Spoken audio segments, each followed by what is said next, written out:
Bismillah, alhamdulillah, wassalatu wassalamu ala rasulillah wa ala alihi wa man wala. Asyhadu an la ilaha illallah wa asyhadu anna muhammadan abduhu wa rasuluh. Ikhwan akhwat, insyaallah kita lanjutkan kembali ya bab taharah ini. Insyaallah bab yang akan kita bahas sekarang adalah ad-dima al-kharijah min farjil mar'ah. Jadi ini ad-dima al-kharijah adalah darah, ya, ad-dima adalah darah ya, karena ini jamak. Al-kharijah yang keluar min farji al-mar'ah, dari ya farji itu kemaluan ya, al-mar'ah wanita. Jadi darah yang keluar dari kemaluan wanita itu apa saja? Taib, yang pertama ini ada beberapa ini ada beberapa jenis ya, beberapa jenis. Taib, yang pertama adalah haid. Nah, ini adalah apa? Haid. Darah haid. Yang kedua, darah nifas. Yang ketiga, darah istihadah. Yang keempat adalah damul fasad. Dam itu darah ya. Darah al-fasad itu rusak, darah yang rusak. Jadi 4 jenis darah ya yang keluar dari perempuan, yaitu haid, nifas, istihadah, damul fasad. Nah, ulama istihadah dan damul fasad ini disatukan. Jadi ada yang namanya damul fasad itu adalah istihadah itu adalah namanya damul fasad ya. Taib, qafilah yang semoga Allah muliakan, ini 4 jenis. Insyaallah 4 jenis ini akan kita bahas satu persatu ya insyaallah. Pertama, taib, bab tentang haid. Taib, yang pertama sinnuhu ini usia orang yang mengalami haid. Nah, pertama ya, menurut mazhab Hambali adalah dimulai dari mintis isinin, yaitu dari mulai 9 sinin tahun. 9 tahun. Jadi artinya kalau di bawah 9 tahun, misalnya 8 tahun, 7 tahun, kemudian dia keluar darah, maka itu bukan darah haid ya, tapi darah fasad yang demikian ya menurut ulama mazhab Hambali. Jadi minimal adalah 9 tahun. Taib. Kemudian maksimalnya adalah ila khamsina sanah. Jadi sampai 50 tahun.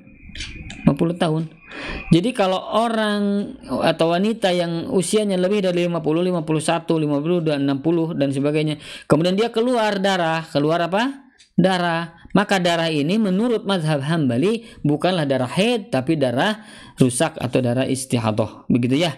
Ini yang dipaparkan atau yang menurut mu'tamad ya, pendapat yang mu'tamad, pendapat yang diakui, pendapat yang paling dijadikan pegangan dalam mazhab Hambali adalah maksimal orang yang mengalami haid yaitu usianya 50 tahun. Itu ya.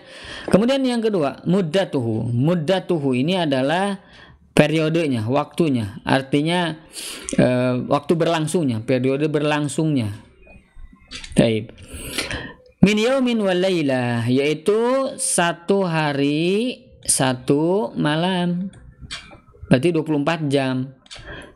Artinya maksudnya adalah seseorang darah keluar selama 24 jam gitu ya. Misalnya jam pertama dia keluar, kemudian ada kering, jam kedua, jam ketiga kering, kemudian jam keempat keluar lagi, jam kelima kering, jam 6 keluar lagi. Pokoknya selama 24 jam ini terus menerus darah keluar ya, berarti ini namanya darah haid. Jadi minimal adalah 1 hari 1 malam. Bisa dipahami ya? Berarti kalau kurang dari 1 hari 1 malam, misalnya cuma 12 jam, setelah itu tidak ada lagi keluar, maka ini bukan darah haid. Ini yang dimaksud dengan 1 hari 1 malam periode berlangsungnya. Begitu ya, bisa difahami insyaallah. Kemudian yang kedua, berlangsungnya itu sampai kapan maksimalnya adalah ila khamsata asyar yauman, sampai 15 hari. Maksudnya 15 hari. Kalau lebih dari 15 hari berarti hari yang ke-16 itu bukan darah haid ya, tapi darah istihadah atau darah rusak begitu ya. Taib, bisa difahami ya. Jadi minimal 1 hari, jadi maksimal 15 hari, 1 sampai 15 hari. Kemudian yang ketiga, ghalibuhu. Ghalibuhu itu adalah yang paling sering. Yang paling sering normalnya. Nah, normalnya itu berapa? Itu 6 sampai 7 hari. Jadi 1 minggu ya. Jadi wanita mengalami haid itu kurang lebih adalah seminggu ya. Itu menurut para ulama 6 sampai 7 hari. Nah, kemudian yang ketiga, mayatarattabu alaihi. Mayutarattabu alaihi. Jadi perkara yang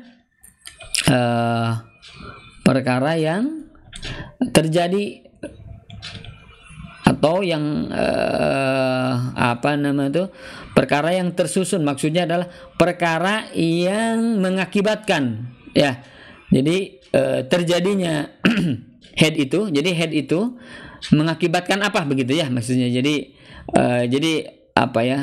diterjemahkannya itu jadi hal-hal lah, inilah hal-hal yang berlangsung atau hal-hal yang berlangsung ya untuk orang yang haid gitu ya. Jadi perkara-perkara apa saja ya yang terjadi pada orang yang sedang haid begitu ya. Mayutarattabu alaih. Yang pertama adalah sukutus shalah.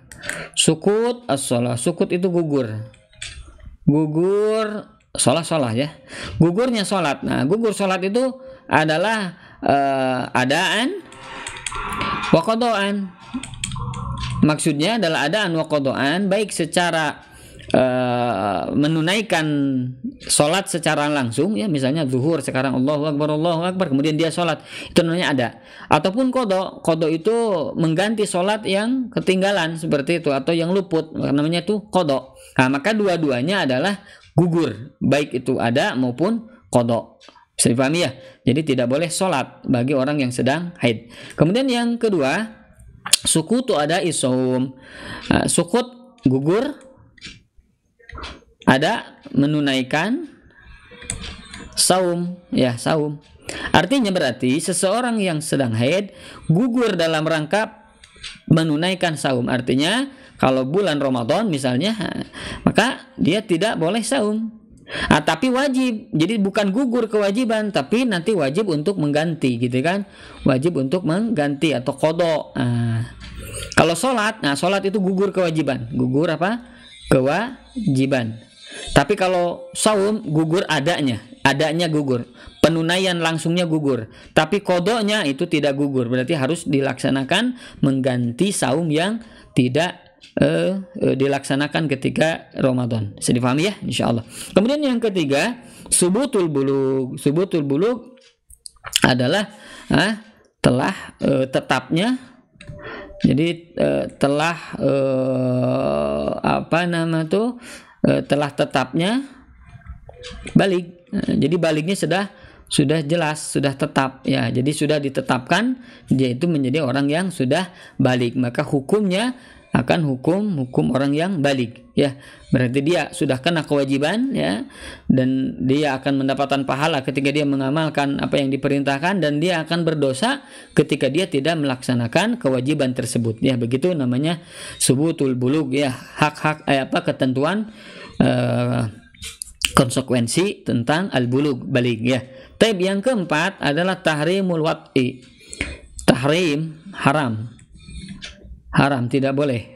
Dosa kalau melakukan al-wat'i adalah bersenggama ya, atau melakukan hubungan suami istri, maka haram hukumnya. Tahrimul wat'i ketika dia dalam keadaan haid ya.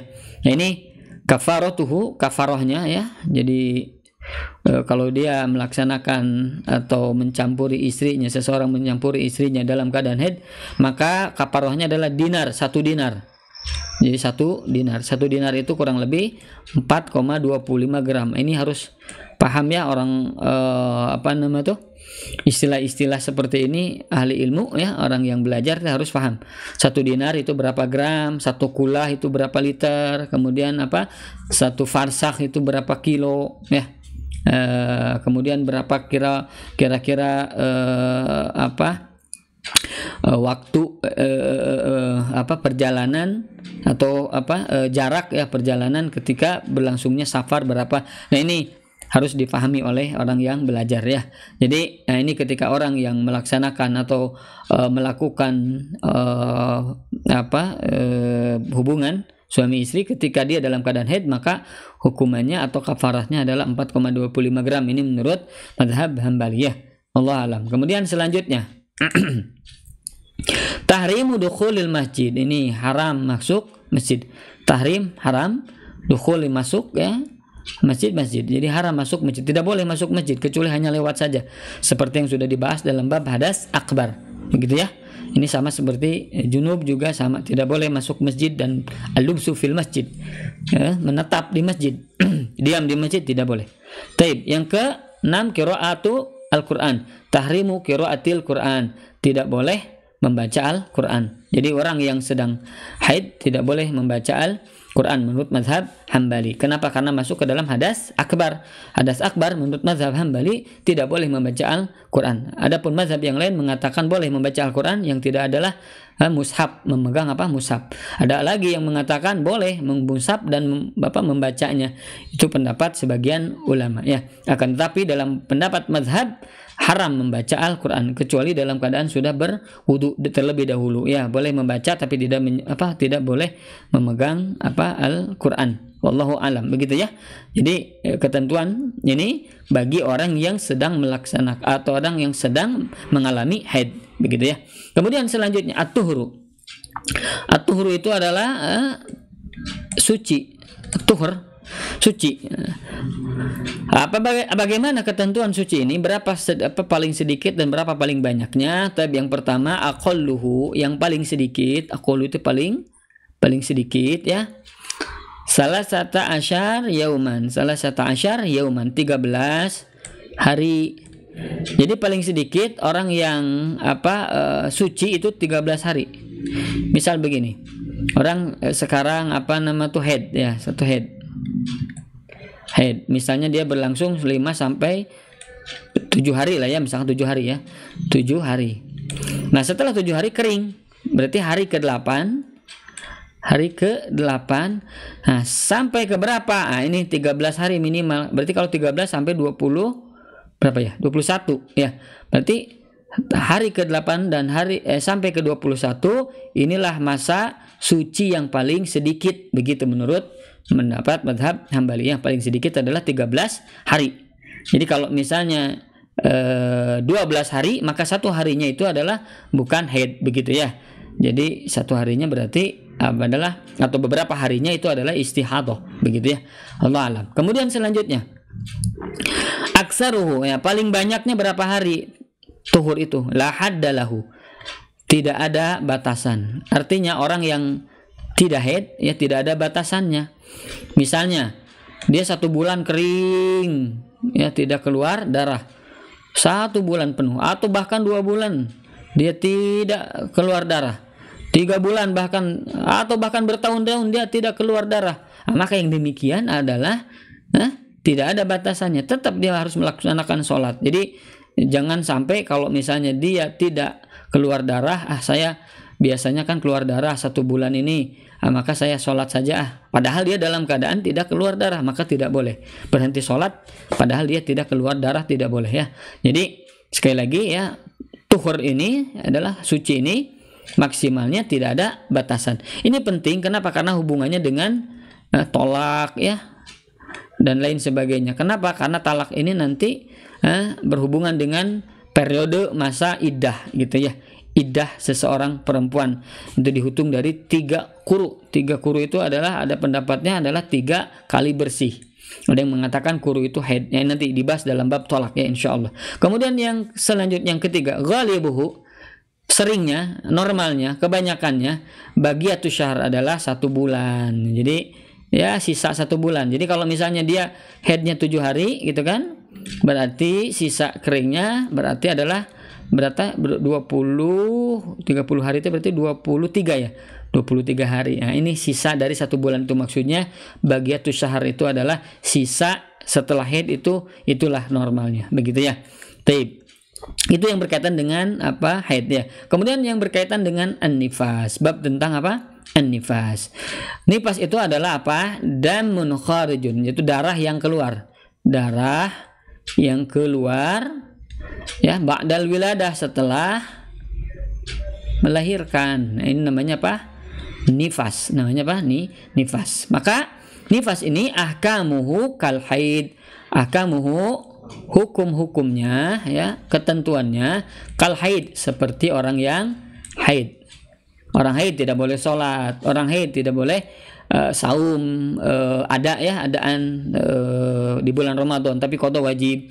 Kemudian diam di masjid dan lain sebagainya. Ini seperti tadi ketentuan-ketentuan orang yang sedang haid. Itu ketentuan nifas ya. Kemudian selanjutnya muddatuhu, muddahnya, periodenya. Periodenya kapan? Aksaruhu arba'ina yauman. Nah, paling banyak, aksaruhu itu paling banyak, 40 hari. Jadi kalau lewat 40 hari bukan lagi nifas begitu ya. Jadi kalau di bawah 40 hari bisa itu masih nifas, tapi di atas 40 hari maka hari ke-41-nya itu bukan darah nifas tapi darah rusak atau istihadah begitu ya. Kemudian selanjutnya untuk paling sedikitnya berapa? La hadda li aqallihi. Tidak ada batasan, li aqallihi, untuk waktu minimalnya. Jadi untuk waktu minimal tidak ada batasan. Misalnya bisa saja 7 hari ternyata kering, tidak ada lagi keluar. Nah, maka berarti setelah 7 hari inilah dia sudah menjadi orang yang bersih, berarti harus sholat, saum dan lain sebagainya. Begitu ya. Jadi untuk batasan paling sedikitnya tidak ada, begitu ya. Kemudian selanjutnya damul fasad. Nah, ini darah yang damul fasad, darah rusak. Darah rusak adalah darah yang selain darah haid, darah nifas ya. Maka ini contohnya adalah damul hamil, darah orang yang hamil. Misalnya hamil sedang 7 bulan, kan tidak ada yang namanya haid ya ketika orang yang hamil. Kemudian dia keluar darah. Nah, darah ini adalah darahnya darah damul fasad, darah yang rusak. Itu menurut ulama. Maka tetap berkewajiban seperti orang yang suci begitu ya. Kemudian damus saghirah. Damus saghirah adalah dam itu darah, as-saghirah perempuan yang masih kecil. Perempuan kecil. Maksudnya perempuan yang di bawah dunatis'in, di bawah 9 tahun. Jadi umur 8 tahun keluar darah di kemaluannya, maka ini bukan masuk ke dalam darah haid tapi darah damul fasad, darah rusak begitu ya. Bisa dipahami ya. Kemudian yang ketiga adalah ma naqasu an yaumin wa lailah. Darah yang keluar kurang dari 1 hari 1 malam. 1 hari 1 malam. Jadi kalau darah kurang dari 1 hari 1 malam maka ini namanya darah rusak, damul fasad. Ini menurut mazhab Hambali begitu ya. Jadi darah yang kurang dari 1 hari dari 1 malam bukan darah haid, bukan darah nifas ya, bukan. Maka ini namanya damul fasad ya. Wallahu a'lam. Kemudian selanjutnya, nah sekarang darah yang terakhir, darah al-istihadah. Darah istihadah orangnya mustahadah.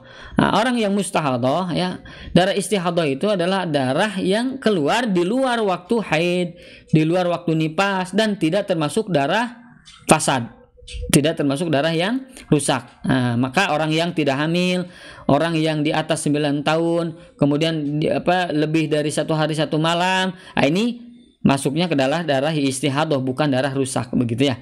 Nah, orang yang istihadah ya, maka ini nanti al-mu'tadah, orang yang sudah biasa ya, sudah biasa, maka tajlisu adatuha, maka dia melakukan seperti kebiasaannya. Artinya bahwa seseorang ketika orang yang haid ya, dalam keadaan yang sudah biasa mu'tadah, orang yang misalnya haid 6 sampai 7 hari gitu kan. Biasanya 6 sampai 7 hari. Maka setelah 7 hari ini, misalkan hari ke-8, 9 sebagainya, maka ini adalah dihitung sebagai darah istihadah. Itu maksudnya ya. Jadi kalau orang yang sudah biasa haid kemudian setelahnya keluar darah, maka itu namanya darah istihadah. Bisa difahami ya. Kemudian yang kedua al-mumayyiza, orang yang al-mumayyizah atau al-mumayyizah ini adalah orang yang tidak mu'tad, tidak biasa normal gitu haidnya. Misalnya bulan ini dia 7 hari gitu kan ya. bulan depan ternyata dia 6 hari, bulan depan lagi ternyata 10 hari gitu ya. Jadi tiap bulan itu tidak normal keluar darah haidnya. Maka orang yang seperti ini harus mumayyiz, harus dengan cara membedakan, bisa mengetahui bagaimana tata caranya memisahkan darah haid dengan darah selain darah haid begitu. Jadi di sini ta'malu bitamyiz, maka dia melakukan tamyiz. Tamyiz itu membedakan antara darah haid dan darah istihadah ya. Di mana darah haid itu yang pertama baunya amis, anyir, beda dengan darah yang biasa yang keluar ya. Nah, itu yang pertama. Kemudian yang kedua, kebiasaannya darah haid itu adalah warnanya agak gelap begitu ya. Walaupun ada yang darahnya memang merah, darah biasa, kemudian ada yang berwarna merah muda begitu ya. Nah, ini tergantung penyakit katanya, dari kata dokter itu kan beberapa wanita yang punya penyakit tertentu maka berpengaruh kepada warna darah tersebut katanya, wallahu alam. Tapi intinya ini ya, orang yang istihadah yang tidak normal haidnya, maka dia harus bisa membedakan antara darah haid dan darah selain haid begitu ya. Kalau misalnya hari ke-8 ternyata warna darahnya berbeda, baunya tidak berbeda ya, kemudian dipegang gitu ya, tidak seperti darah haid, maka yang demikian masuk ke dalam darah istihadah begitu ya. Wallahu alam. Kemudian yang terakhir, ghairu mumayyiza wala mu'tada. Maka kalau dia itu selain orang yang harus membedakan, dan selain orang yang biasa keluar dari waktu haidnya, maka yang demikian ghalibul haid adalah yang lebih sering haidnya. Normal haidnya berapa? Jadi kalau misalnya normal haidnya 7 hari ya, berarti kita hukumi bulan depannya juga 7 hari gitu ya.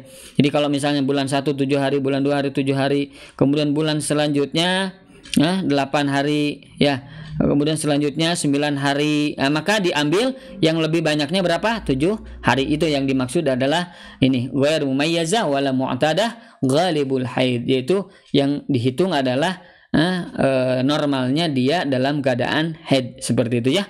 Taib ikhwafillah yang semoga Allah muliakan, itu saja mungkin ya tentang darah wanita ya, yaitu darah haid, darah nifas, darah rusak, dan darah istihadah. Maka orang yang istihadah ketentuannya ini sama seperti orang yang suci, yang tidak keluar haid. Dia wajib sholat, dia wajib saum dan lain sebagainya. Akan tetapi ketika dia sholat misalnya ya, sebelum dia sholat dia berwudu dulu ya.